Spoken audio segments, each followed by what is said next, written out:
nos émotions douloureuses. C'est un peu comme si on était dans une piscine avec un ballon et le ballon, il n'est pas beau et on n'a pas envie de le voir. Donc ça, c'est notre émotion. Et finalement, puisqu'on ne veut pas le voir, qu'est-ce qu'on va faire ? On va le prendre, on va le mettre sous l'eau. Mais en faisant ça, en fait, ça nous demande un effort permanent. On est obligé de le maintenir sous l'eau. Alors c'est sûr, on ne le voit plus, mais on est obligé de le maintenir sous l'eau. Ça nous empêche de libérer nos bras et de pouvoir nager et profiter de la baignade. Et puis au bout d'un moment, si je fatigue et que je relâche la pression, eh bien le ballon, il ressort avec beaucoup de force et il m'éclabousse. Et il est quand même là. Donc c'est peut-être beaucoup plus habile finalement d'accepter de laisser le ballon flotter. Ça sera plus déplaisant que s'il n'était pas là, mais c'est peut-être mieux que de le maintenir en permanence sous l'eau parce qu'on va pouvoir récupérer l'usage de nos bras, profiter de la baignade et peut-être qu'à un moment, le ballon va dériver un peu plus loin et on le verra peut-être un peu moins. Donc voilà, c'est cette logique-là, finalement, l'acceptation, c'est considérer que la lutte n'est pas toujours la bonne stratégie et que parfois c'est beaucoup plus habile d'apprendre à faire avec.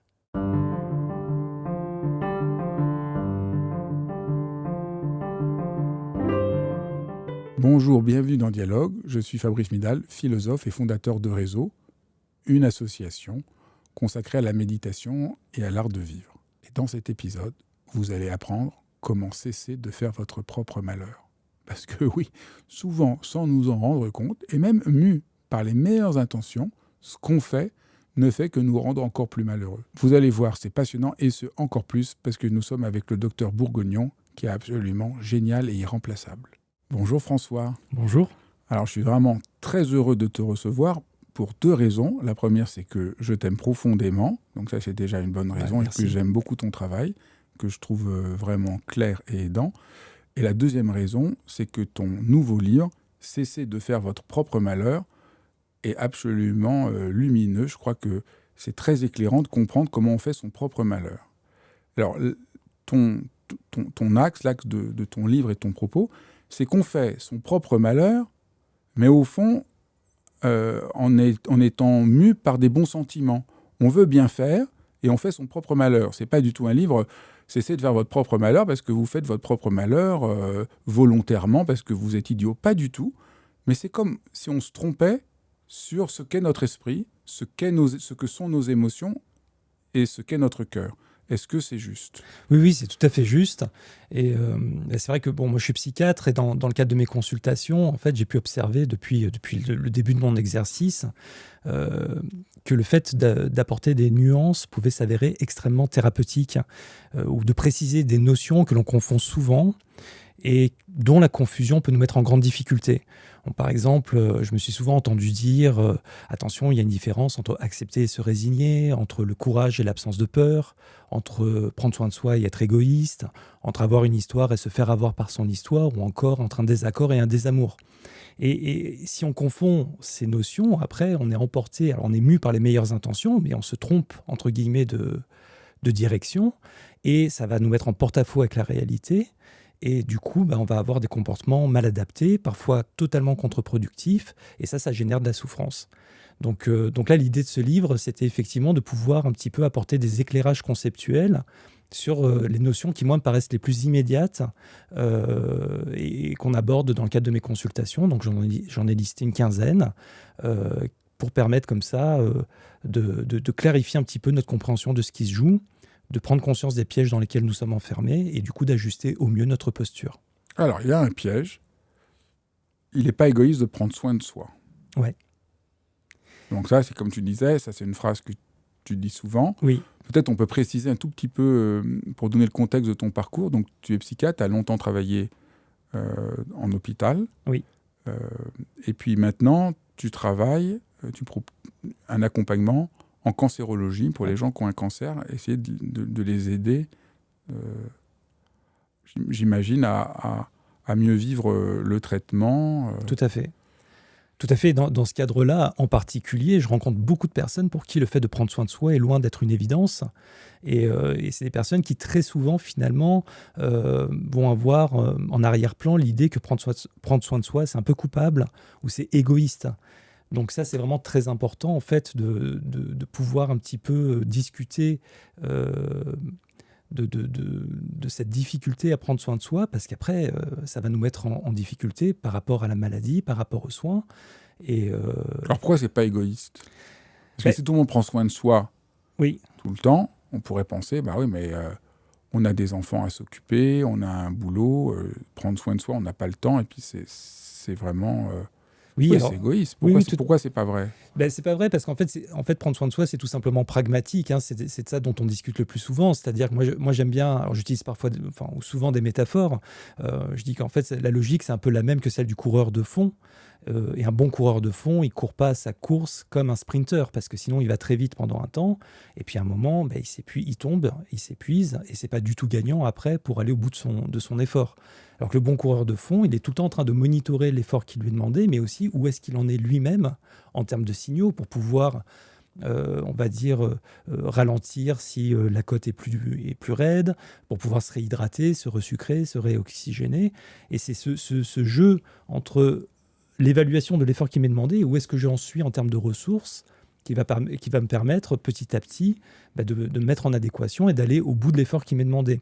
Donc cette attention à soi, elle est véritablement pragmatique et elle est absolument nécessaire, en particulier dans le contexte de la maladie et des traitements qui sont très très éprouvants. Et c'est vrai que moi, je rencontre beaucoup de patients et de patienteux qui, en fait, sont un petit peu dans l'idée de devoir continuer à faire exactement comme avant et de répondre à toutes les exigences externes, en plus de devoir se soigner et de prendre des traitements qui sont des traitements quand même éprouvants. Donc, là, c'est une manière de faire son propre malheur. On se sacrifie en pensant bien faire. Donc là, on voit vraiment ce qu'on disait au début. Oui. Je veux bien faire. Oui. Donc j'essaie de répondre, et du coup, à toutes les exigences, de ne pas trop m'écouter. Tout à fait. Et en faisant ça, je me prive des ressources pour pouvoir être suffisamment bien. Oui. Et donc, je me mets en danger. C'est exactement ça. Et en fait, l'idée, c'est assez simple. Hein. C'est simplement de considérer qu'on a des limites et qu'on ne peut pas faire mieux que du mieux que l'on peut. Et que si on ne prend pas en compte nos limites, finalement, nos limites vont nous rattraper.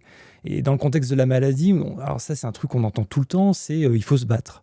Et cette idée de se battre, moi, je la trouve assez antinomique avec le fait de prendre soin de soi. Alors déjà, parce que ça induit l'idée que si jamais on n'arrive pas à bien se soigner, c'est notre faute et qu'on ne s'est pas assez bien battu et qu'on n'était pas à la hauteur. Oui, moi, ça m'a toujours surpris. J'ai toujours l'impression que ça, c'est vraiment ce que j'appelle le capitalisme psychique. On s'instrumentalise soi-même pour être performant. Oui. Donc devant la maladie, il faut qu'on soit à nouveau ultra performant, oui. Comme si c'était un truc de management généralisé. Alors que peut-être que le rapport à la maladie, il n'est pas de cet ordre, il est peut-être un rapport humain. Tout à fait. Et en fait, les gens, ce qu'ils entendent, enfin en tout cas moi, ce que j'entends dans « il faut se battre », entre guillemets, c'est « il faut serrer les dents, il ne faut pas s'écouter », et presque il faudrait faire comme si la maladie n'était pas là. Alors qu'en vérité, prendre soin de soi, ce n'est pas du tout la même orientation mentale. C'est considérer qu'effectivement, il y a une maladie et qu'il faut que je travaille à mon équilibre, parce que la maladie, ça correspond à un déséquilibre. Et bien qu'il faut que je m'emploie à pacifier mes émotions, à respecter mes douleurs, à me reposer si je suis fatigué, à prendre mes traitements aussi, parce que c'est ce qu'il faut faire, et que c'est en travaillant à mon équilibre, je pense que c'est bien plus pertinent et opérant que d'être dans une forme de lutte guerrière contre, en plus, un ennemi qui n'est pas vraiment visible.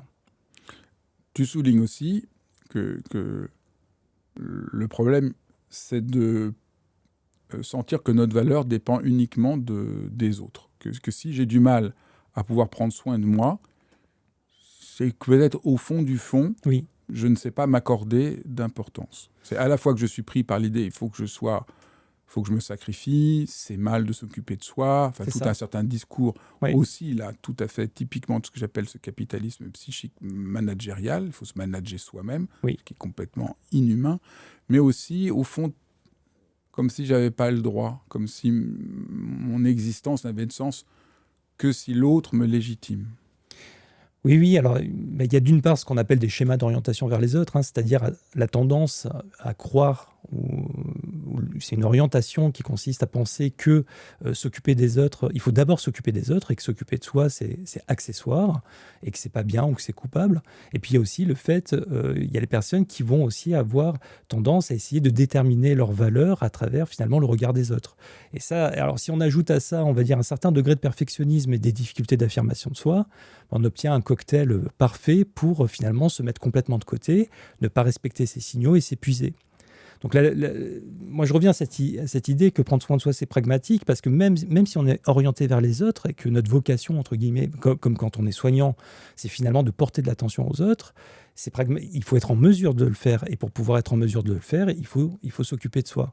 Donc une autre métaphore qu'on utilise souvent, c'est la métaphore des masques à oxygène dans un avion. On dit que dans un avion, quand il y a des turbulences et que les masques à oxygène tombent, en fait, la consigne, c'est d'abord sur le visage des parents. Pourquoi ? Parce que si les parents tombent, eh bien, il n'y a plus personne pour s'occuper des enfants. Donc même pour être au service des autres, prendre soin de soi, c'est extrêmement important et c'est pragmatique. Mais quand je me sens pas légitime, quel conseil tu donnes ? Voilà, je comprends, mais quand même, je trouve que j'en vaux pas tellement la peine. C'est au fond ça qui a à l'arrière-plan de la plupart des gens aujourd'hui. Ben, c'est uniquement de considérer que la logique est vraiment basique, en fait. C'est-à-dire que personne ne considère, par exemple, que c'est coupable ou mal avisé de s'arrêter, de faire le plein d'essence quand on voit que la jauge d'essence s'allume, parce que personne ne fait rouler sciemment sa voiture pour qu'elle tombe en panne. Donc notre outil pour avancer et pour servir ce qu'on estime être juste et bon, ça peut être notre voiture, mais ça peut aussi être nous-mêmes. Et donc, nous, quand nos signaux s'allument, à un moment, c'est de considérer qu'il faut les prendre en compte et les pacifier, parce que sinon, on risque la panne. Donc, c'est aussi simple que ça, en fait. C'est finalement peut-être défocaliser de sa personne en tant que valeur qu'on s'attribue pour revenir finalement à servir ce qui est important pour nous et comment faire de la façon la plus pragmatique pour soi. Oui, ce qui est intéressant dans ce que tu proposes, c'est un peu un déplacement. Parce que là, on ne rentre pas du tout dans le discours habituel un peu psychologique. Bon, d'accord, je manque d'estime de moi, il faudrait... Là, tu ne réponds pas du tout comme ça. Non. Tu essaies de vraiment juste trouver la meilleure stratégie pour avancer. Au fond, c'est ça. Oui. C'est de faire votre propre malheur. Arrêtez de, peut-être au fond de ce que tu dis, arrêtez de tout psychologiser à n'en plus finir. Adopter une approche concrète, c'est ça. C'est ça. C'est ça. Et puis c'est aussi cette idée assez simple, mais parfois pas facile à amener, de considérer que les gens disent souvent quand j'irai mieux, quand j'aurai plus d'estime de moi, je ferai. Et là, en fait, on leur dit, mais attendez, qu'est-ce qui est important pour vous ? Et faites au mieux pour servir ça. Et après, probablement que vous vous sentirez mieux, que vous aurez plus d'estime de vous. Mais voilà, c'est inverser ce rapport et vraiment essayer de tendre vers ce qui est important. Voilà, de mettre un pied devant l'autre vers ce qui est important. Alors, une autre manière de faire son propre malheur, c'est de ne pas voir que la douleur est inévitable, la souffrance est facultative. Oui, bah alors ça s'inscrit dans le prolongement, bien évidemment, de ce qu'on voit et de ce qu'on aborde dans l'approche méditative. Et c'est vrai que les mots douleur et le mot souffrance sont quasi synonymes, en fait, dans la langue française. Mais là, on va en faire une distinction pour désigner par la douleur, finalement, la partie brute et incompressible qu'on va tous ressentir quand on est un être humain. Et la souffrance, c'est la couche facultative qui va être rajoutée par nos propres réactions. On dit par exemple que quand on va se cogner, eh bien on va ressentir une douleur. Donc ça c'est la douleur aiguë, la sensation brute, nue. Et puis après, il y a le mental qui va s'activer. C'est des pensées du style « mais quel idiot, j'aurais dû faire attention, mais c'est pas possible et je me fais toujours mal ». Donc c'est ce type de pensée-là, avec des émotions qui vont avec, qui vont venir recouvrir en fait la sensation initiale d'une couche de souffrance surajoutée. Et ça, c'est particulièrement important à comprendre, notamment dans des contextes comme le contexte de la douleur chronique, parce que la douleur chronique, eh bien, c'est une douleur qui, malgré tous les traitements, perdure. Et d'ailleurs, si elle ne perdurait pas, on ne parlerait pas de douleur chronique. Donc, on empile les stratégies et malgré tous nos efforts, la douleur persiste. Et quand on souffre d'une douleur chronique, alors si je représente la douleur par mon point nu, ça, c'est ma douleur. En fait, ce qui va se passer naturellement du point de vue attentionnel, c'est que on va avoir tendance à focaliser sur cette douleur. Mon esprit va se crisper, se rétrécir autour de cette douleur, et on va être emporté dans un combat contre cette douleur, avec des mouvements du style « j'en ai marre, je veux que ça s'arrête, mais c'est pas possible que j'ai encore mal avec tous les traitements que je prends, et je vais pas pouvoir le supporter encore très longtemps ». Donc tout ce type de pensée, et avec toutes les émotions de révolte, de désespoir, d'angoisse, qui viennent rajouter une couche extrêmement importante de souffrance. Donc c'est important en fait de prendre conscience qu'il y a la douleur, mais il y a aussi tout ce qui va être lié à notre position. Alors ça passe pas par des voies très conscientes, hein. C'est quelque chose qui se joue en nous, un peu malgré nous, hein, parce qu'on est mu par des réflexes de lutte contre la douleur. Et donc tout l'enjeu, et c'est ce qu'on travaille en méditation, mais on peut aussi le travailler en psychothérapie, ça va être d'apprendre finalement à contacter la douleur, à l'approcher, on dit de façon aconflictuelle, on essaye d'entrer du mieux qu'on peut en amitié avec sa douleur, pour se stabiliser à son contact, ce qui permet de s'affranchir de la couche de souffrance liée à la lutte. Et puis donc la première manière de favoriser son propre malheur, oui, c'est de refuser la douleur. Quand la douleur est inévitable. Quand la douleur est inévitable, je la refuse, donc je me crispe contre elle. Oui. Ça semble logique. Oui. Parce on adopte des attitudes logiques qui finissent par nous faire encore plus mal. Oui. Donc j'ai de la douleur, je ne veux pas sentir la douleur. Tout à fait. Loin de m'aider à moins avoir mal, j'ai encore plus mal. C'est ça. Donc la première stratégie, c'est d'entrer en rapport d'amitié à la douleur. Absolument. Donc ça permet de s'affranchir de la couche de souffrance liée à la lutte. Donc ça, c'est la première étape. On essaye de l'apprivoiser, de se stabiliser à son contact. C'est pas facile. Hein. C'est pas facile. Donc ça s'apprend et ça s'entraîne. Donc ça, on peut le travailler en thérapie, mais c'est déjà important de comprendre en fait pourquoi on va faire ce travail-là. Parce que si on dit approchez votre douleur, les gens ils se disent bon. Tu as raison que la méditation est vraiment la voie royale, parce que grâce à la méditation, on voit, ça se fait un peu tout seul. Tout à fait. Méditer, c'est apprendre à approcher avec douceur, avec présence de ce qui est, et qui est une attitude qu'on ne nous a pas appris. Donc la méditation, ici, elle déplace, elle reconditionne complètement notre manière de vivre et de penser. C'est ça. Mais il y a un autre point donc, de cette phrase. L'autre manière dont nous entraînons notre propre malheur, c'est que nous n'agissons pas sur la souffrance. C'est-à-dire on agit sur la douleur, on ne peut pas agir. Oui. Mais par contre, sur la souffrance, oui. Et la plupart du temps, on ne la voit pas. Oui. Et on ne voit pas du tout qu'elle est facultative. Tout à fait. C'est assez surprenant. Ouais. Et donc là, voilà, c'est prendre conscience de ça, de l'importance aussi de la souffrance. De toute façon, c'est tout ce qu'on raconte par-dessus la douleur, ouais. qui, sans qu'on s'en rende compte, est en train de nous empoisonner. Oui, tout à fait. J'ai mal, tu as donné des exemples. Mais moi, je trouve qu'un exemple aussi très parlant, c'est j'ai mal au dos. Oui. Ah, mais ça ne va jamais s'arrêter. Oui. Ouais. Je ne vais pas le supporter. C'est ça. Personne ne comprend rien. C'est ça. Et ça va même empirer. Tout à fait. Et là, c'est la catastrophe. Et donc, on sent, là, on se panique soi-même. Oui. Et on n'est plus du tout en rapport à ce qui se passe réellement. La douleur qui est là, qui a une certaine intensité. Et là, on perd pied. C'est ça. Alors, entendons-nous bien, hein, je ne dis pas qu'il ne faut pas lutter contre la douleur quand la douleur est soluble. Là, on parle vraiment d'une douleur qui, quoi qu'on fasse, est là. Et quoi qu'on fasse, c'est là. Et donc, comme je disais, le premier mouvement, c'est de se stabiliser à son contact. Donc ça, c'est un travail d'approche, d'accueil, d'acceptation au sens actif du terme. Et le deuxième travail, ensuite, c'est de desserrer l'étau, donc de défocaliser et de s'ouvrir à une expérience corporelle plus vaste pour pouvoir obtenir après un effet de dilution. Donc on va jouer sur des stratégies d'acceptation et d'intégration de la douleur, ce qui va permettre d'obtenir un effet de dilution, et ça va fonctionner vis-à-vis de douleurs où plus rien ne fonctionne. Et on va avoir parfois des améliorations, des scores de douleur tout à fait spectaculaires en jouant sur ce type de stratégie. Et une métaphore, moi, que j'ai fini par développer pour expliciter ça aussi, quand on ne travaille pas forcément directement en méditation, c'est de dire qu'en fait, notre douleur, c'est un peu comme si on était enfermé dans une pièce avec un chat sauvage et que ce chat nous agresse en permanence. Et en fait, on peut avoir plusieurs types de stratégies. Stratégie d'évitement, je cours pour échapper au chat, mais le chat, ça l'énerve, il me court après, puis à un moment, je suis bien obligé de me poser, il me saute dessus, il m'agresse, donc c'est pas la bonne stratégie.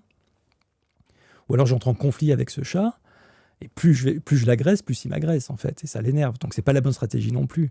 Donc finalement, c'est quoi la bonne stratégie ? C'est peut-être d'essayer d'entrer en amitié avec ce chat, alors pas pour le rendre sympa, parce qu'il restera sauvage et il continuera de m'agresser, mais pas pour rajouter une pièce dans la machine, pas pour aggraver mon cas avec des réactions complètement contre-productives. Donc c'est cette lecture-là, en fait, qui est un changement de paradigme total, hein, parce qu'en fait, le logiciel habituel, c'est s'il y a de la douleur, on se bat, et s'il y en a encore, on se bat encore, et s'il y en a encore, on y va au napalm. Et en fait, on ne voit pas qu'on génère de la souffrance aussi. Et parfois, on génère des complications en empilant des traitements et des stratégies contre-productives. Là, l'idée, c'est on change complètement de logiciel. Et là, l'idée, c'est de faire une place à la douleur pour qu'elle ne prenne pas toute la place. et pour ne pas générer de la souffrance. Et en fait, on peut extrapoler cette lecture-là finalement à toutes les maladies chroniques. Et il y a énormément de maladies chroniques en médecine où on va soigner, mais on ne va pas guérir. Et il y a une part d'inconfort avec laquelle on est bien obligé de faire. Et si on le refuse, ça sera, soit on fait avec et c'est dur, soit on le refuse et ce sera pire. Est-ce que ça marche aussi avec des douleurs psychiques ? Par exemple, dans la dépression, on dit que dans les modèles psychopathologiques qui sont les mieux démontrés, les plus opérants aujourd'hui par rapport à ce qu'on travaille en psychothérapie, le principe de dire c'est le problème chez les dépressifs, c'est pas la tristesse, le problème c'est la rumination. Et la rumination, c'est un effort de lutte contre l'émotion qui va non seulement ne la résout pas, mais va venir l'enrober. Donc c'est la même logique. D'une couche de désespoir supplémentaire. Donc c'est la même logique en fait. On pourrait dire la dépression, la tristesse est inévitable, oui. Mais la rumination est facultative. Ouais, on pourrait dire ça, sachant que dans le cadre de la dépression, en fait, il y a quand même une condition pathologique qui va nécessiter d'autres types d'interventions que simplement aller au contact de la tristesse. Mais en tout cas pour une tristesse normale, entendue comme une réaction psychologique normale, souvent on va induire de la rumination sans complètement devenir dépressif, mais cette rumination-là, elle est totalement contre-productive et c'est bien d'en prendre conscience pour justement apprendre à se rapprocher de notre émotion, la digérer et la voir peu à peu s'adoucir. Mais rencontrer notre tristesse, oui. Quand on souffre de dépression, c'est paradoxalement plus libérateur que de lutter contre. Et en fait, la rumination est une lutte contre, même s'il il peut y avoir des modèles plus subtils au quotidien pour quelqu'un qui est en dépression, mais quand même la logique, faire son propre malheur, ça semble la solution la plus simple. Oui, je vais créer mon propre malheur, je suis triste, je ne veux pas être triste, donc je rumine. Qu'est-ce que je ferais pour ne pas être triste ? Mais je ne devrais pas être triste, mais si je pense à ça, et donc en plus je fais ça, moins je suis en rapport à la tristesse, moins je peux apaiser ma tristesse, plus je crée de souffrance et plus j'entretiens mon problème. Oui, on revient à cette idée des sables mouvants de la souffrance. Plus je me débat, plus je m'enfonce, plus j'ai l'impression que je ne me débat pas assez fort. Peut-être on peut repartir de cette image qui est un peu au carrefour du livre. Au fond, on crée son propre malheur avec cette attitude qui nous semble naturelle. Je suis dans les sables mouvants.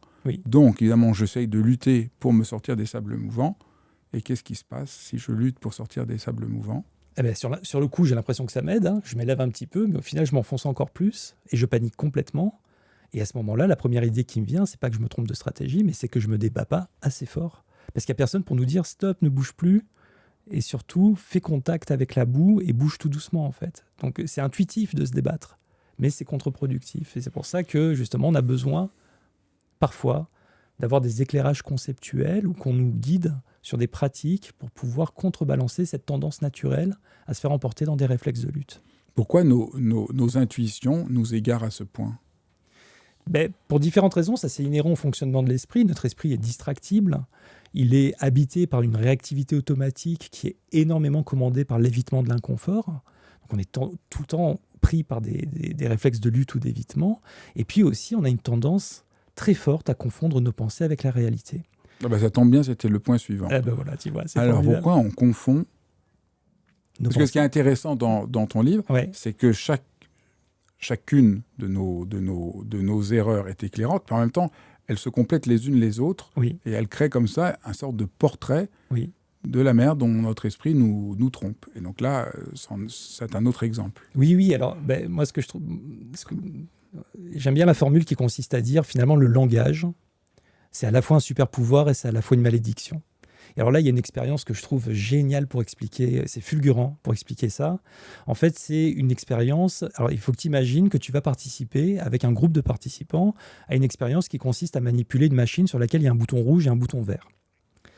D'accord, ça j'y arrive pour l'instant. Voilà, et le but du jeu, je vais essayer d'être clair, et le but du jeu, c'est de marquer le maximum de points, et du coup, les 3 premiers, ils auront une petite somme d'argent, disons entre 15 et 20 euros. Et on va diviser les participants en 2 groupes, et il y a un groupe à qui on va expliquer comment la machine fonctionne, et un groupe à qui on va rien dire. Alors, comment la machine fonctionne, en fait, en vérité, pour faire le maximum de points, il faut appuyer très vite sur le bouton rouge, parce qu'il permet de faire 1 point tous les 8 appuis, et il suffit d'appuyer une seule fois de temps en temps sur le bouton vert, parce qu'il permet de faire 1 point toutes les 8 secondes. Et donc, il y a un groupe à qui on explique ça, on explique la règle, et un groupe à qui on dit rien. Alors, si je te demandais, toi, intuitivement, dans quel groupe tu aimerais tomber, ça serait dans lequel ? Le premier. Et tu aurais raison. Tu aurais raison, parce qu'en donnant la règle, finalement, les gens vont tout de suite scorer et faire un nombre de points maximal. Tandis que ceux à qui on n'a rien dit, ils tâtonnent. Et puis ils comprennent pas. Ils comprennent pas, c'est pas très logique ton truc. Ouais, ils comprennent pas, mais au bout d'un moment, en étant attentifs aux conséquences de leur comportement, ils trouvent le truc. Alors admettons, tout le monde est arrivé à comprendre le truc. Et là, on dit rien à personne et on inverse les commandes. C'est-à-dire qu'il va falloir appuyer juste une fois de temps en temps sur le bouton rouge et très rapidement sur le bouton vert. Et là, tu sais ce qui se passe ? Eh ben, le premier groupe est coincé parce qu'ils ont leurs règles et donc ils ne sont pas capables de s'adapter. Ça. Et les autres qui ont découvert par eux-mêmes, ils comprennent qu'il y a un changement et ils sont plus rapides. Et ceux qui gagnent. Comme quoi, c'est exactement ça. C'est-à-dire que ceux à qui on a donné la règle continuent de suivre la règle alors que toute leur expérience leur hurle le contraire. Tandis que ceux à qui on n'a rien dit restent attentifs aux conséquences de leur comportement et donc s'adaptent et revoient leur stratégie. Et ça, c'est très intéressant parce que ça montre à quel point le langage, c'est à la fois un super pouvoir, c'est-à-dire qu'effectivement, on peut se transmettre des règles, des informations sans avoir besoin de passer par l'expérimentation, et ça marche extrêmement bien, et peut-être parce que ça marche si bien, finalement, on a tendance à toujours se fier à notre langage et à le suivre aveuglément, alors que toute notre expérience nous dit le contraire. Donc le langage devient un piège quand il nous empêche de faire l'expérience du réel. Tout à fait. Il nous aide quand il nous permet de mieux voir le réel. C'est ça. Et il devient un piège quand il nous empêche de voir le réel. C'est ça, il nous rend insensibles aux conséquences de nos comportements. Et c'est vrai, des fois, le fait de... Le langage permet de mieux voir le réel. Oui. Par exemple, tu peux me dire, ah voilà, c'est tel type d'oiseau. Tout à fait. Si tu ne m'avais pas donné le nom, j'aurais peut-être pas vu il est différent. Donc ça m'apprend à mieux regarder. C'est ça. Mais parfois, au contraire, ça m'empêche de voir que les choses sont plus subtiles et de faire l'expérience réelle. Je me contente du mot et ça m'appauvrit. C'est ça Oui. Le langage, c'est une arme à double tranchant. Donc en fait, tout l'enjeu finalement, c'est de reconnaître nos pensées pour ce qu'elles sont sans les confondre en permanence avec la réalité. En général, c'est ça qui se passe sans qu'on s'en rende compte, qui crée notre propre malheur. Oui. C'est que je confonds mes pensées avec le réel. Tu peux donner quelques exemples ? Oui, disons que notre esprit est tout le temps en train de produire de la pensée, tout le temps en train de tout commenter, tout juger, tout analyser, tout le temps. Et en fait, on est tellement habitué à ce truc-là qu'on ne le perçoit plus. C'est un peu comme si on avait des lunettes bleues ou jaunes sur le nez et qu'on finisse par croire que le monde est jaune. Donc l'idée, c'est de dire, ah oui, en fait, il y a un filtre, et de reconnaître ce filtre. C'est-à-dire, je prends cet exemple qui est très classique au début de ce chapitre-là, en disant « j'attends un ami, il est en retard ». Ça, c'est une situation, c'est du dur, c'est le concret. Mais je peux avoir toutes les émotions, tout le panel d'émotions à partir de cette simple situation en fonction de la façon dont je vais penser la situation. Par exemple, je peux me dire, s'il est en retard, c'est peut-être qu'il a eu un accident, et donc être anxieux. Ou je peux me dire, s'il est en retard, c'est qu'il m'a oublié, et j'ai pas d'importance à ses yeux, et je vais être triste. Ou alors je peux me dire, j'en ai marre, à chaque fois qu'on a rendez-vous, il a une demi-heure de retard, et commencer à être agacé ou en colère. Je peux me dire aussi, il est peut-être retenu à son travail, et ressentir une forme d'impatience. Et je peux même me dire, c'est peut-être que sa femme est en train d'accoucher, ressentir de la joie. En fait, voilà comment ça se joue, en fait. Il y a une situation... Donc là, tu as montré, la situation est la même. Voilà. Et les sentiments que j'éprouve, là on est passé par toutes les émotions, en réalité dépendent de mes pensées. Voilà. Et ça c'est un peu surprenant parce que pour la plupart d'entre nous, on est convaincus que si je suis en colère, c'est uniquement lié au réel. Tout Toi à fait. Tu dis non, c'est pas lié qu'au réel.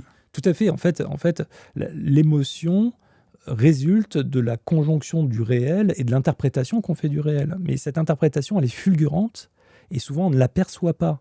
Et donc, du coup, en fait, on a du mal parfois à démêler qu'est-ce qui s'est passé concrètement, qu'est-ce qu'on a perçu à travers nos 5 sens et la façon dont notre esprit l'a commenté. Et donc, tout l'enjeu, c'est d'apprendre à reconnaître nos pensées et à les remettre à leur place pour pouvoir choisir de les écouter ou pas.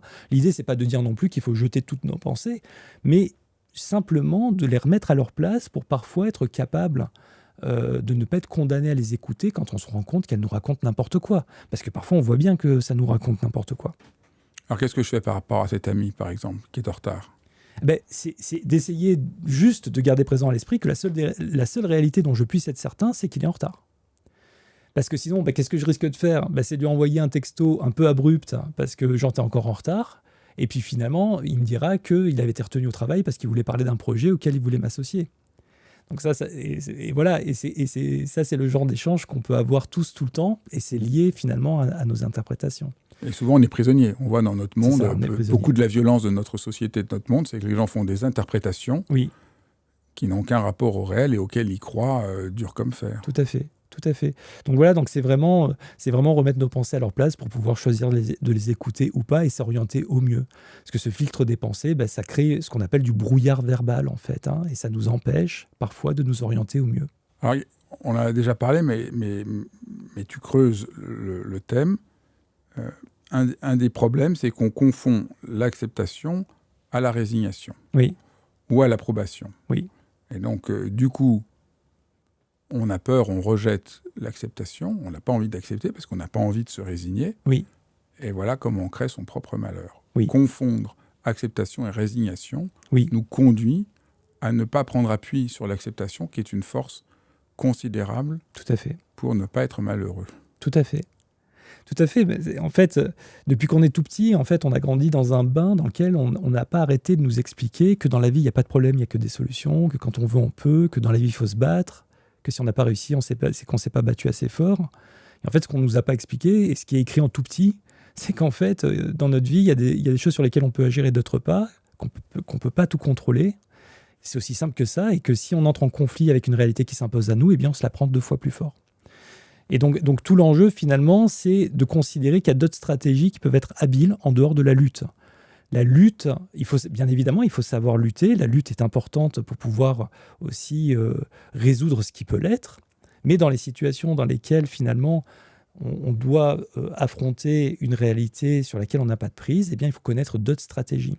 Et c'est ce que je dis aussi, ça n'a rien à voir avec le fait d'accepter l'inacceptable ou de baisser les bras. Et c'est vraiment, et ça je pense que c'est important de l'entendre, c'est que c'est surtout, et c'est avant tout sur le plan émotionnel qu'il faut l'entendre en fait. Accepter, c'est déjà accepter d'être remué par ce que je ressens, avant même de commencer à regarder si j'ai une prise ou pas sur ce que je vis.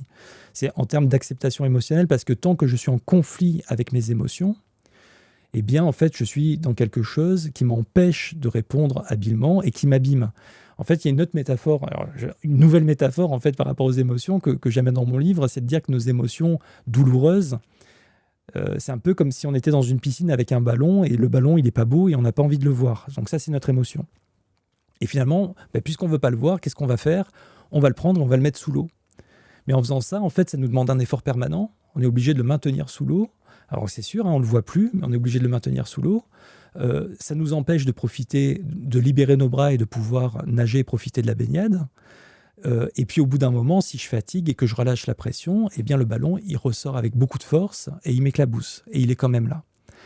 Donc c'est peut-être beaucoup plus habile finalement d'accepter de laisser le ballon flotter.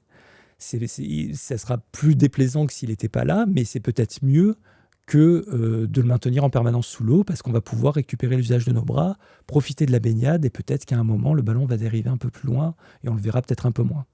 Donc voilà, c'est cette logique-là, finalement, l'acceptation, c'est considérer que la lutte n'est pas toujours la bonne stratégie, et que parfois c'est beaucoup plus habile d'apprendre à faire avec. On peut dire que parfois c'est bien de lutter, mais parfois c'est la pire solution. Parfois, c'est même le cœur du réacteur dans les difficultés qu'on va rencontrer et ressentir. Enfin, on pourrait dire, plus je t'entends, on pourrait dire que ce qui crée notre propre malheur, c'est à la fois une méconnaissance du fonctionnement de la vie, du réel et de notre propre esprit. Oui. On peut dire aussi ce qui crée notre propre malheur, c'est qu'on est extrêmement pauvre en stratégie pour se défendre devant les complications de la vie. Au fond, c'est très étroit, notre manière de réagir. Oui. On est complètement désarmé.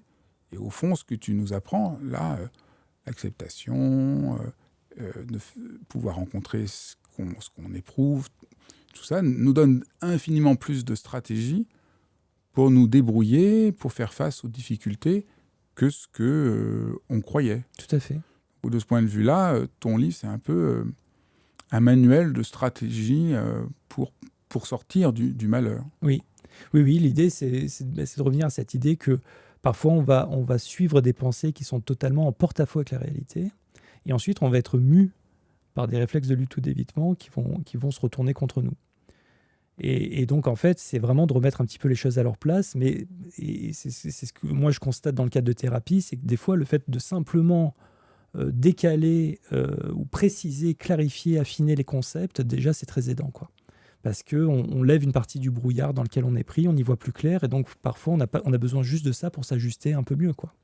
Alors il y a une autre clé, une autre confusion, c'est la croyance que ressentir des émotions est un signe de faiblesse, ou même c'est dangereux. Oui. Donc ça, c'est vraiment... donc là, c'est une croyance erronée qui entraîne une stratégie complètement erronée, puisque du coup, si les émotions, c'est un signe de faiblesse, donc j'essaye de ne pas les ressentir, donc ça va aller plus mal, puisque je me coupe de l'expérience. Oui. Oui. Là, une autre image que j'aime beaucoup, en fait, pour montrer à quel point le fait d'être défiant vis-à-vis de ses ressentis, c'est totalement contre-productif. C'est une métaphore qui consiste à te représenter qu'en fait, tu es un savant fou et que je t'ai kidnappé. Merde. Et je t'ai attaché sur une chaise qui est en fait au bord d'un bassin dans lequel il y a des requins. Et j'ai mis des capteurs partout. Et c'est le détecteur, c'est un polygraphe, c'est comme un détecteur de mensonges. C'est le plus performant du monde. Et en fait, il va détecter le moindre signe d'anxiété. Et en fait, ce que je te dis, c'est surtout tu dois pas être anxieux, parce que si jamais tu es anxieux, ma machine infernale, elle va repérer que tu es anxieux. Il y a plein de sirènes et de lumières qui vont se mettre à tourner. La chaise va basculer, tu vas tomber dans le bassin avec les requins. Et à ton avis, qu'est-ce qui va se passer ? Oh, moi, je vais méditer. Oui. Non, c'est sûr. Je ne peux qu'être anxieux. C'est ça. Tu m'as créé une situation dans laquelle je ne peux que m'angoisser. Absolument. En fait, on va être anxieux à l'idée même de devoir ne pas l'être. Et c'est un piège total. Et c'est exactement dans ce type d'orientation mentale que sont pris les patients, par exemple, qui font des attaques de panique à répétition. Parce qu'en fait, ils ont peur de faire des crises. Et donc, ils sont tout le temps en fait, à l'affût du moindre signe d'anxiété, en se disant, il ne faut surtout pas que je sois anxieux parce que sinon, ça veut dire que je vais faire une crise. Et dès qu'ils repèrent le moindre signe, en fait, ça induit une angoisse massive et ils font des attaques de panique. Donc, ça montre, en fait, je trouve que c'est assez parlant, ce type d'image, parce que ça permet de comprendre, en fait, à quel point, effectivement, on a tout à gagner, entre guillemets, à embrasser le fait que nous sommes des êtres sensibles et que le fait de ressentir le plaisir et la douleur, parfois c'est très bien, parfois c'est très désagréable, mais que jusque-là tout va bien et que ça nous donne des informations sur ce qu'on vit et sur comment nous adapter.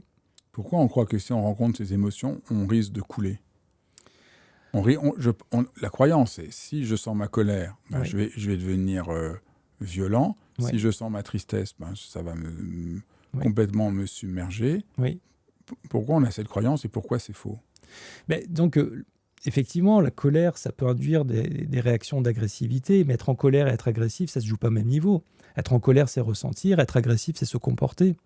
Et finalement, être agressif, de mon point de vue, ça correspond à une forme de lutte contre la colère. En fait, on va chercher à sanctionner ceux qui ont généré notre colère et on va le faire de façon agressive. Ça va nous soulager à court terme, mais à moyen et à long terme, très souvent, on se sent coupable, c'est en porte-à-faux avec ce qu'on aurait voulu faire et on ne se sent pas bien et finalement, ce n'est pas du tout gagnant. Donc, ce que tu dis, c'est le contraire. Si je rencontre ma colère, j'ai beaucoup moins de chances d'être agressif. Oui. Ce qui veut pas dire que je ne vais pas l'exprimer, mais je peux exprimer ma colère d'une façon qui est beaucoup plus en accord avec moi-même que d'être dans quelque chose de destructeur. Donc c'est vraiment ça l'enjeu. L'enjeu, c'est pas simplement de rencontrer sa colère et de pas bouger et finalement de subir toutes les injustices. C'est de dire, je ressens de la colère, je vois que ça a tendance à induire en moi une réponse agressive, mais je vais prendre un tout petit peu le temps de me stabiliser pour voir si c'est la réponse que je choisis. Je peux choisir d'être agressif. Mais si c'est par choix, ça change tout, plutôt que par réflexe. L'exemple qu'on comprend souvent aussi, c'est quand je dois répondre à un mail. Alors, les mails, c'est un terrain d'entraînement fabuleux. C'est-à-dire qu'à moi qui travaille à l'hôpital, parfois on va recevoir des mails qui sont parfois très abrupts ou un peu difficiles, qui peuvent générer des réflexes de réponse abruptes. Mais un mail n'exige pas une réponse instantanée. Donc je peux très bien prendre le temps de relire le mail, de voir ce que ça génère en moi, de rencontrer ce que ça génère en moi, et puis de voir quelle est la réponse qui me semble la plus appropriée. Ça peut être, par exemple, de répondre, mais d'une façon beaucoup plus pondérée. Ou alors, ça peut être de laisser passer un peu de temps avant de répondre. Ou alors, ça peut être de ne pas répondre du tout, ce qui peut être une réponse. De ne pas répondre, ça peut être ma réponse. Ou alors, ça peut être de répondre comme l'aurait commandé mon impulsion première. Mais à ce moment-là, c'est ce que je dis, c'est que c'est devenu un choix, et ça change tout. Ou alors, je peux aussi prendre le téléphone et répondre de façon verbale plutôt que par mail pour clarifier ce qui est en train de se passer. Mais pour pouvoir faire ce choix-là, je dois à un moment être capable de discipliner mon impulsivité et de rencontrer mon émotion. Et ça, à nouveau, ça s'apprend et ça s'entraîne. Et ça peut être vraiment l'objet de thérapie. Donc on voit bien là, à nouveau, je crée mon propre malheur parce que, croyant qu'il ne faut pas rencontrer mes émotions, je me laisse faire par mon impulsivité. Tout à fait. Et donc, en fait, je suis encore moins libre. Oui. Alors qu'en rencontrant mes émotions, bien sûr, ça va être un peu désagréable au premier abord, mais ça va me rendre plus fort. C'est ça. Et là aussi, on voit un autre fil rouge du livre. Je crée mon propre malheur en voulant fuir tout le temps l'inconfort. Oui. Et plus je fuis l'inconfort, plus je suis malheureux. Au fond, on pourrait dire, si vous voulez, vous qui m'écoutez, être sûr d'être malheureux et de construire votre propre malheur, fuyez l'inconfort et alors vous allez aller de plus en plus mal. C'est ça. Puis alors, si on reprend l'exemple de la réponse agressive, en plus, c'est encore pire que ça, parce que derrière, on va chercher à s'enfumer soi-même pour se convaincre qu'on a bien fait. Que c'était la bonne réponse et que machin, alors qu'on sent bien que ça allait pas.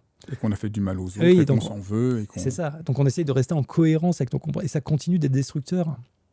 Donc, La dernière qu'on va aborder dans notre entretien aujourd'hui, après je recommande à tout le monde de lire ton livre, il y en a plein d'autres, et en plus elles s'éclairent les unes les autres, parce qu'on commence à s'habituer à ce renversement que tu proposes, mais que je trouve vraiment très important, c'est en fait, on n'est pas l'otage de notre histoire. Oui. Alors évidemment, moi, je trouve que c'est très important. Oui. Là, il n'y a pas longtemps, je faisais un cours en ligne sur l'enfant intérieur. J'étais frappé de la manière dont les gens disent, voilà, j'ai vécu ça quand j'étais enfant. Et ils sont otages toute leur vie d'un problème, d'une injustice, d'une souffrance, du comportement d'un de leurs parents. Oui. Ils ont mon âge et ils sont l'otage. C'est Car ça. ce que tu dis donc ça, c'est la meilleure manière de créer son propre malheur, de ressasser. Mais là où c'est fin et c'est libérateur, tu dis pas « le passé n'existe pas ». Tu dis « appuyez-vous sur votre histoire, bien sûr, mais ne soyez pas l'otage de votre passé ». Tout à fait. Tout à fait. En fait, c'est une thématique qu'on aborde parfois aussi en thérapie. C'est la différence entre avoir une histoire et se faire avoir par son histoire. Et c'est important de considérer qu'effectivement, nous ne sommes pas notre histoire. En fait. Ça, c'est tellement important. En fait, notre histoire, c'est le chemin que nous avons parcouru pour arriver là où on est. On aurait pu arriver au même endroit par un autre chemin, mais ça a été celui-là, notre chemin. Et on a vécu des événements, parfois très douloureux. Mais ces événements-là ne déterminent pas qui nous sommes ou quelle est notre valeur. Hein. Parce que, par exemple, il y a des gens qui vont confondre le fait de ne pas avoir été aimés, qui n'ont pas grandi dans des familles aimantes, avec le fait de ne pas être digne d'être aimé. Et donc là, moi, j'utilise aussi une métaphore que j'aime bien. C'est une métaphore qui consiste à imaginer que je te donne un billet de 500 €. Ah, chouette, ça c'est mieux que l'expérience précédente, que j'ai pas trop aimé, je dois dire. Oui, voilà. Donc tu vois, pour réparer un petit peu les requins, donc je te donne un billet de 500 €. Donc si je te le donne, tu le prends, j'imagine. Oui. Bon, mais attends. Merci. Alors avant de te le donner, finalement, je vais le plier, je vais marcher dessus, je vais même le déchirer un peu, je vais le froisser. Et si je te le donne, est-ce que tu le veux encore ? Absolument. Absolument. Et pourquoi ? Parce que ça change rien. Parce qu'il vaut toujours 500 €. Et je trouve que cette métaphore, elle est jolie pour nous, c'est pareil. Voilà, pour souligner en fait le fait que notre valeur intrinsèque ne dépend pas du fait que, par exemple, j'ai été blessé, j'ai pas été aimé, j'ai déconné à tel moment dans ma vie. C'est ça. Là, j'ai vraiment été en dessous de tout. C'est ça. Et que notre histoire, finalement, il y a quelque chose d'inaltérable en nous et que ça, aucun événement ne saurait Alors bien évidemment, la vie peut nous abîmer, mais elle peut nous froisser, mais elle ne va pas enlever le cœur de ce qui donne du sens à notre vie, notre sensibilité, la personne que nous sommes en fait. Donc ça, c'est très important de le comprendre. Et puis ce qui va figer beaucoup en fait les patients qui sont entre guillemets, commandés par leur histoire, c'est qu'ils sont en conflit avec ce qui leur est arrivé. C'est-à-dire qu'ils sont tout le temps en fait en train de refaire le film, en train de se dire qu'est-ce qu'il aurait fallu que je dise ou qu'est-ce qu'il aurait fallu que je fasse pour que ça ne m'arrive pas et comment j'aurais pu sanctionner telle personne, etc. Et en fait, on va s'abîmer comme ça dans des tentatives de résolution du passé. Et ça, bien évidemment, ça va prendre toute notre attention, toute notre énergie et ça va nous empêcher d'investir le présent et donc d'orienter notre futur. Et donc l'idée, finalement, c'est pas d'être d'accord avec ce qui nous est arrivé, mais c'est simplement de dire ça m'est arrivé et je ne peux pas résoudre ce qui s'est passé. C'est une phrase de Jan Kelevich qui disait il y a une chose que même le bon Dieu ne peut pas faire, c'est faire que les choses faites n'aient jamais été faites. Et je trouve que c'est une belle phrase pour dire effectivement ça. Voilà, notre histoire, elle peut être jalonnée d'événements extrêmement douloureux, parfois même traumatisants. Mais c'est notre histoire et c'est le chemin qu'on a fait pour arriver là et c'est pas quelque chose que je peux résoudre. Donc dans la mesure où je peux pas le résoudre en fait, il y a mieux à faire que de chercher à le faire. Et alors qu'est-ce qu'il vaut mieux faire ? Mais une façon de faire pour pouvoir justement changer de posture vis-à-vis de son histoire, c'est de la raconter. En fait, moi, j'ai travaillé pendant des années dans un service où on était vraiment sur un modèle, sur le modèle de la thérapie d'acceptation et d'engagement. Donc, on travaillait vraiment avec plein de supports et notamment, on proposait un support vidéo pour aider les gens, en fait, à formaliser le cœur de ce qui est important pour eux. Voilà, ce qu'on appelle les valeurs en thérapie, et c'est ce que tu nommes les aspirations. Et en fait, on s'est rendu compte que les gens investissaient ce support vidéo pas pour ce travail-là, alors que c'est ce qu'on leur demandait, mais finalement pour raconter leur histoire. Et donc, ils racontaient leur histoire, leur parcours, et en fait, ils ressentaient un grand soulagement une fois que ce travail était fini. Parce qu'en fait, dans le fait de raconter leur histoire, quelque part, ça impose nécessairement d'avoir accepté que c'est notre histoire et de la regarder en face. Et ce changement de posture, ça sert un processus d'acceptation. Et finalement, on se dit, oui, c'est mon histoire, effectivement, ça s'est passé comme ça. Et maintenant, je suis là, et c'est à moi maintenant de dire comment je vais orienter, quelle est la direction que je vais prendre. Et on entend beaucoup, finalement, de cinéastes, d'auteurs qui disent de faire ce film ou d'écrire ce livre, ça a été une véritable thérapie. Mais moi, je suis convaincu qu'ils sont dans le vrai. C'est-à-dire qu'en fait, à un moment, à partir du moment où en fait, j'arrive à regarder mon histoire en face, c'est que j'ai admis que c'était la mienne, en la racontant. Et donc, ça me permet finalement de la dépasser et puis de m'appuyer sur elle pour ne pas répéter certaines erreurs et orienter au mieux mon chemin. Tu constates aussi ça, cette tendance que les gens ont de s'identifier à un de leurs malheurs, que ça devient leur identité fixe. Oui. Des fois, j'ai l'impression que la psychologie nous a fait un cadeau en comprenant qu'on est marqué par notre histoire, que voilà, c'est plus clair aujourd'hui, que les violences qu'on a pu subir enfant nous constituent, mais c'est devenu un cadeau empoisonné parce que les gens, à partir de là, ont l'impression qu'ils sont entièrement déterminés par ça et que voilà, j'ai pas été aimé, donc je ne serai jamais aimable et je ne serai jamais heureux.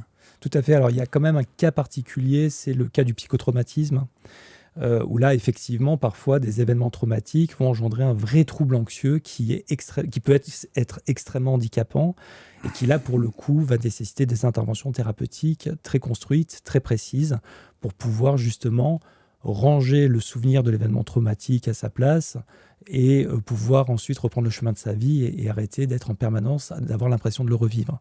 Ça, c'est un cas particulier. Sinon, pour le reste, en fait, le fait de servir ce processus finalement d'accueil et d'acceptation de son histoire, c'est libérateur pour pouvoir ensuite reprendre le chemin de notre vie avec une liberté de choix. Mais même quand dans le psychotraumatisme, parce que même si dans le psychotraumatisme, je sens que je n'ai pas été aimé, donc bien sûr j'ai besoin de faire quelque chose, mais m'identifier au fait que je n'ai pas été aimé, que c'est une condamnation définitive, est fausse. Tout à fait. C'est cette illusion-là que nous serions déterminés définitivement comme marqués de manière indélébile. Je vais rester marqué par mon histoire, mais j'en suis pas l'otage. C'est un peu ça C'est ça. Quand on voit tout ce dont tu parles, on voit qu'au fond, ce qui nous libère aussi du malheur, c'est, on a dit plein de choses, mais c'est aussi changer de posture. Oui. Au fond, ce que tu invites, c'est un peu le paradoxe de ton propos, c'est que ça demande un peu de subtilité pour comprendre le déplacement, mais chaque fois, ce qui est libérateur est plus simple qu'on ne le croit. C'est-à-dire, ton livre ne demande pas à faire des choses extraordinaires, difficiles, mais juste un petit mouvement pour être déplacé. Oui. Et là, d'un seul coup, oui. l'obstacle devient franchissable. Oui. Donc, il faut toujours apprendre à se déplacer. On pourrait dire, ton livre, c'est aussi l'art de se déplacer. Oui, ou je dirais de dissiper le brouillard, parce qu'en fait, c'est vraiment le sentiment qu'ont beaucoup de patients, c'est que quand ils arrivent, ils ont le sentiment en fait, de tourner en rond, d'être perdus. Et en fait, en précisant des concepts ou en explicitant le caractère contre-productif des stratégies qui ont été mises en place, eh bien, des fois, en fait, ça permet de dissiper le brouillard. Et parfois, c'est pas rare, en fait, les gens n'ont pas beaucoup besoin de plus, en fait. C'est pour ça aussi que j'ai voulu écrire ce livre, c'est pour m'adresser au plus grand nombre et pouvoir amener cette compréhension aux personnes qui ne vont pas nécessairement aller consulter, mais qui peuvent trouver, je pense, des conseils qui peuvent les aider. On remarque qu'il y a beaucoup de gens, c'est comme s'ils avaient choisi d'être malheureux. Oui.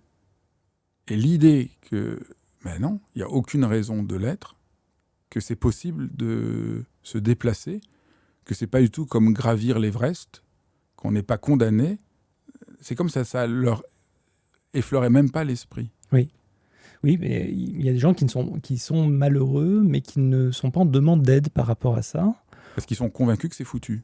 Ou ils sont convaincus, ou alors en fait qu'ils ne veulent pas, accepter l'idée qu'ils se sont trompés en fait, ou qu'il faut remettre quelque chose en question dans leur fonctionnement.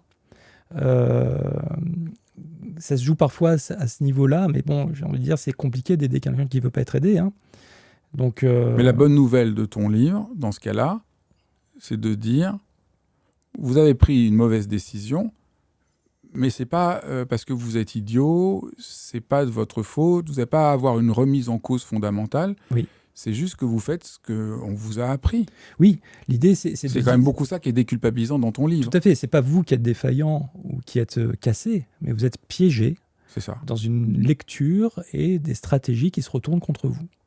Et je trouve que c'est pour ça aussi que j'écris des livres, c'est qu'il y a ce qu'on peut aborder en thérapie, et on peut l'aborder de façon plus ou moins directe, mais c'est quand même, les patients viennent consulter pour une demande d'aide qui est claire, donc on est dans quelque chose d'assez frontal. Mais il y a aussi toutes les personnes finalement qui vont acheter des livres et qui vont parfois entendre des choses qu'ils n'auraient pas entendues de façon très directe, parce que une lecture, ça permet d'y venir à son rythme, et c'est quelque chose d'assez indirect. Ça s'adresse à moi, mais pas spécialement à moi. Et donc je peux peut-être m'autoriser à un peu regarder ce qui est dit, si ça me paraît pertinent ou pas, et pourquoi pas faire bouger un peu les lignes. Donc je trouve que les écrits, ça peut être un très bon outil un peu indirect. Et au fond, le message de ton livre, c'est quelle que soit notre situation et notre histoire, il est possible de sortir du malheur. Alors, en tout cas, ce que je dirais, c'est peut-être du sentiment de subir et de retrouver une possibilité de choix.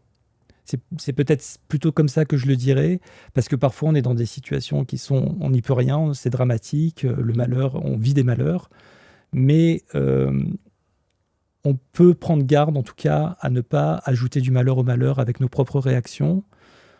Et on peut faire une rotation qui peut sembler subtile, mais qui est essentielle et qui nous permet de sortir du sentiment de subir pour trouver une possibilité de choix. Et même au bout du bout, dans les situations les plus dramatiques, même si on ne peut rien répondre concrètement, on peut quand même choisir notre attitude et veiller à ne pas aggraver notre cas avec nos propres réactions. Et en fait, c'est ça aussi la grande vérité, c'est qu'il y a beaucoup de situations dans lesquelles, il y a des situations dans lesquelles le mieux qu'on puisse faire, c'est ne pas aggraver notre cas avec nos propres réactions. Mais c'est déjà ça. Merci infiniment. Merci François. Merci à toi. Merci beaucoup d'avoir suivi cet épisode de Dialogue, et surtout n'hésitez pas à vous abonner pour ne pas manquer les prochains épisodes. J'ai plein de surprises qui vous attendent. Et je ne sais pas, est-ce que vous êtes au courant que j'ai une autre chaîne ? Ça s'appelle « J'ai demandé à Fabrice ». Et dans cette autre chaîne, je réponds à vos questions. Oui, toutes les questions que vous avez sur l'existence. Par exemple, comment vivre en couple quand on est hypersensible ? Que faire avec la plainte ? Et plein d'autres choses. Allez faire un tour, j'espère que ça vous amusera beaucoup. En tout cas, je vous embrasse.